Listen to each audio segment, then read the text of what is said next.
Right now, over 180 million people speak Turkish.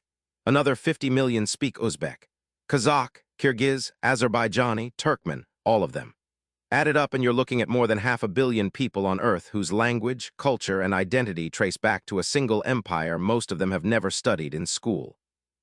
An empire that at its peak stretched further than Alexander the Great ever dreamed, sent ambassadors to the court of Rome and forced China, the most powerful civilization on the planet, to pay tribute. And history forgot it ever existed. History class gave you Rome, it gave you Greece, Egypt, the Mongols, but it skipped the empire that connected them all, the Gurktuk Khaganate. In the next 12 minutes, you're going to discover why a tribe of Iron Age blacksmiths in the Altai Mountains became the most powerful force in the known world, how they made the Tang dynasty beg for peace, and why a stone inscription carved in a Mongolian valley in 732 AD reads like a warning written for the modern age. This is the story history left out. The year is 545 AD. Stand anywhere between the Caspian Sea and the Korean Peninsula, and you are standing inside a world ruled by fear of one name, the Rouran. The Rouran Khaganate was the dominant steppe power of the age, a confederation of nomadic warriors who had tormented China's northern borders for over a century, forcing the Northern Wei dynasty to build and rebuild their early versions of the Great Wall just to slow them down. They controlled the entire Eurasian steppe, the flat grassland highway that connected east and west, and they extracted tribute, slaves, and labor from every tribe under their shadow. One of those tributary tribes lived in the Altai Mountains, the range that today straddles Mongolia, Russia, China, and Kazakhstan. Chinese sources from the period call them Tuju. We know them as the Gurktuks, a word meaning, depending on the translation, either Celestial Turks or Blue Turks. Both translations matter. The sky was sacred. Blue was the color of heaven. Here is the fact that history books erase entirely. The Rouran did not consider the Gurktuks a political entity at all. They were metalworkers, iron smelters. The Rouran Khaganate used them specifically as a captive workforce to produce weapons and tools. Chinese chronicles from the period describe them as blacksmith slaves of the Rouran. The founders of one of history's greatest empires started as a slave caste whose job was to forge weapons for other people's wars. Their home in the Altai region was not a kingdom. It was a workshop. They had no Khaganate, no throne, no claim to power.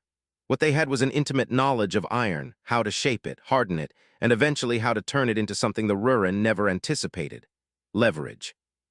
By the 540s, the Gurktuks had a leader named Tumen, or Bumin, as later sources call him. And Bumin had watched the Rouran carefully. He had seen the cracks, he had counted their enemies, and he knew that the moment had almost arrived. Here is the moment nobody tells you about, the specific, documented insult that triggered the fall of the Rouran and the rise of the Gurktuk Khaganate. Around 551 AD, Bumin Khagan made a marriage proposal. Asked the Rouran Khagan for a princess in marriage, a standard diplomatic gesture of the steppe world, a way to formalize alliance and elevate status. The Rouran Khagan's response was withering. According to the Zhou Shu, one of China's official dynastic histories, the Rouran ruler replied with fury, calling Bumin his blacksmithing serf and demanding to know how a slave could dare to propose marriage into the ruling bloodline.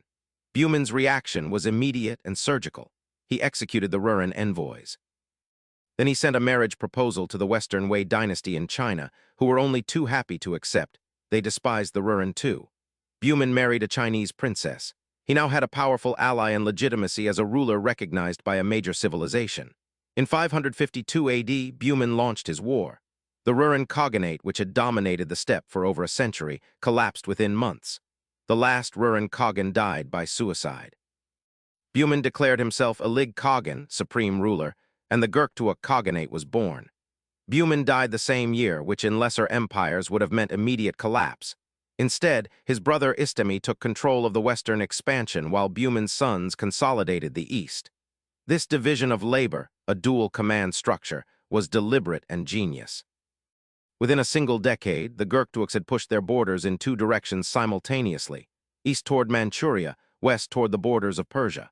By 568 AD, just 16 years after its founding, the Gurktuk Khaganate stretched from the Yellow Sea to the Black Sea. No empire in history had ever covered that territory that fast. And then Istemi did something that should be in every history textbook on Earth. He sent an ambassador to Constantinople. In 568 AD, a Sogdian nobleman named Maniac arrived at the court of Byzantine Emperor Justin II carrying gifts from the Gurktuk Khagan, and a proposal that reads like something out of a geopolitical thriller. The Gurktuks controlled the Silk Road. The entire overland route connecting China's silk production to Rome's insatiable demand ran directly through Gurktuk territory. But standing between them and a fortune was the Sasanian Persian Empire, which acted as the middleman, buying silk from the Gurktuks and reselling it to Byzantium at enormous markup. Istemi's proposal to Justin II was simple: let's cut Persia out entirely. A Gurktuk-Byzantine alliance, coordinated war on two fronts, and direct trade between the two endpoints of the world's most valuable trade network. Justin II agreed. Byzantine sources confirmed the alliance. Embassies traveled back and forth across Persia, through the Caucasus, over the Caspian, extraordinary journeys of thousands of miles. For a brief period, the rulers of the steppes and the heirs of Rome were strategic partners. The alliance ultimately failed to destroy Persia. The logistics of coordinating wars 3,000 miles apart proved impossible to synchronize. But the fact of it reveals something critical. The Gurktuk Khagan was operating on a global strategic stage in the 6th century. He understood that empire is not just conquest, it is network. Meanwhile, the empire was already showing its internal fault line. The eastern and western branches of the Khaganate were growing apart in culture, interest, and ambition. The civil wars began in 581 AD. By 603, the empire had formally fractured into the eastern Gurktuk Khaganate and the western Gurktuk Khaganate, two separate powers that would still individually dominate their respective regions, but would never again combine into the single force that had briefly unified the steppe. The Tang dynasty of China, founded in 618 AD, watched this division carefully. And in 630 AD, Emperor Taizong, one of the most capable military rulers in Chinese history, struck the eastern Khaganate and destroyed it. The Gurktuk Khagan was captured and brought to the Tang capital of Chang'an. For 50 years, the Gurktuks ceased to exist as a political entity. Their nobles served in the Tang court. Their soldiers fought in Tang armies.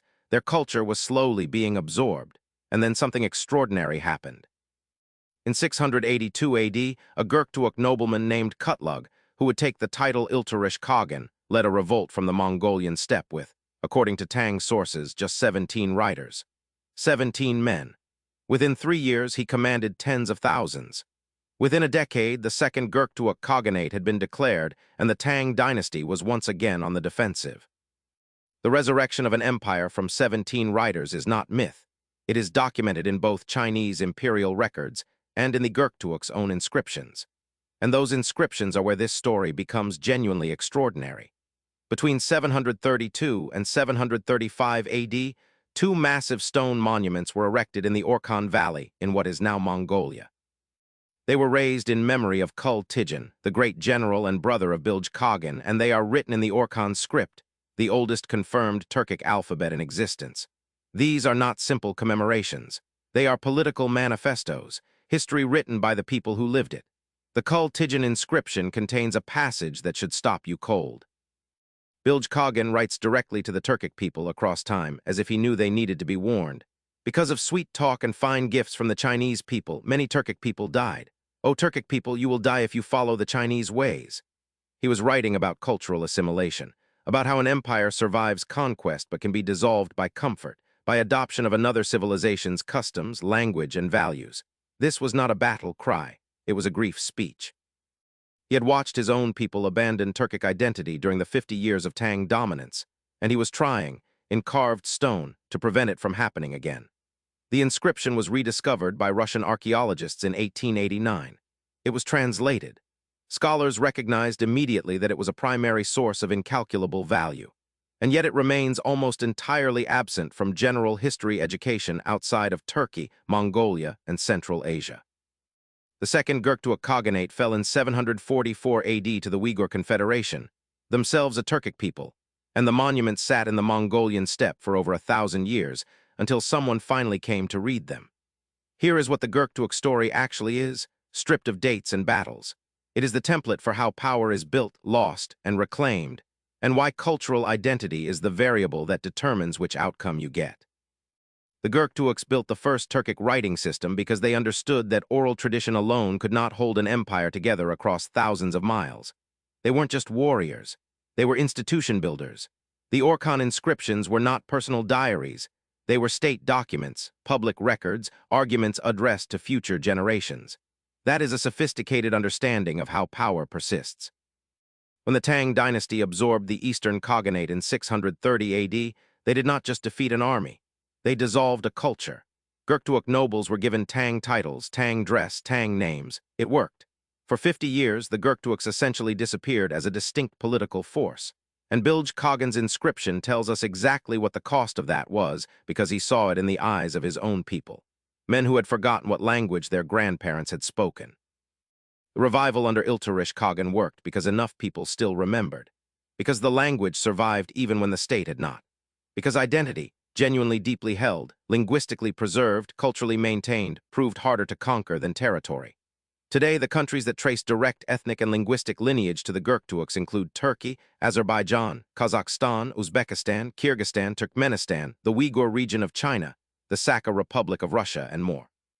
6 independent nations, hundreds of millions of people, all of them downstream of those 17 riders who rode out of Tang-controlled steppe in 682 AD. The empire that history forgot never really ended. It just changed shape. And there is one more thing. The word Turk, used now to describe a modern nation-state on the European border, first appears in written history in the Chinese annals referring to the Gurktuok Confederation. It is one of the oldest continuously used ethnic political identifiers in the world. The label survived the collapse of every state that ever bore it. That kind of persistence is not an accident. It is a consequence of exactly the warning Bilge Khagan carved into stone 13 centuries ago. Write your name where people will find it, and never forget what your name means. History is full of empires that shaped the world and got left out of the story. The Gurktuoks built a civilization so vast it touched both ends of the known world, and most people reading this had never heard of them until right now. That's what this channel exists to fix. If you want to keep uncovering the histories that got buried, subscribe. Every week we go back to the record and find what was left out. The next one might be the story that changes how you understand everything you thought you already knew. In 2019, the Mongolian government completed a large-scale restoration project at the Orkhon Valley monuments. The stone pillars bearing Bilge Khagan's inscription, carved when Charlemagne's grandfather was still fighting for Frankish survival, and the Viking Age hadn't started yet, were cleaned, stabilized, and declared a UNESCO World Heritage Site. 1,300 years after Khagan stood in a valley and tried to warn his descendants not to forget who they were, the descendants came back and made sure the stone would last another 1,000 years. That is not just history. That is what history is for. The Gurktuok Khaganate rose from a slave caste in 552 AD. It sent ambassadors to Rome. It forced China to negotiate. It left words in stone that are still being read. And it built an identity so durable that 500 million people carry it in their languages today, most of them without knowing exactly where it began. Now you know. Gurktuok Khaganate, ancient history, forgotten empire, forgotten history, historical facts, Silk Road history, Turkic Empire, ancient civilizations, lost civilization, dark history, medieval history, Orkhon inscriptions, steppe empires, world history you don't know. History mysteries, description. The Gurktuok Khaganate was the largest empire of the 6th century, stretching from the Black Sea to Manchuria. And almost no one outside Central Asia has heard of it. Founded in 552 AD by a tribe of blacksmith slaves who overthrew their Ruran masters, the Gurktuoks created the first Turkic writing system, formed a military alliance with Byzantine Rome, and forced China's mighty Tang dynasty to pay tribute. When the empire fell in 630 AD, it was resurrected from just 17 riders in 682 AD. The stone inscriptions they left behind in Mongolia's Orkhon Valley contain a warning about cultural assimilation that reads as urgently today as it did 13 centuries ago. This is the forgotten empire that gave 500 million people their identity. Ancient history, real events, real names, full documentary script, ancient history, forgotten empires, Silk Road.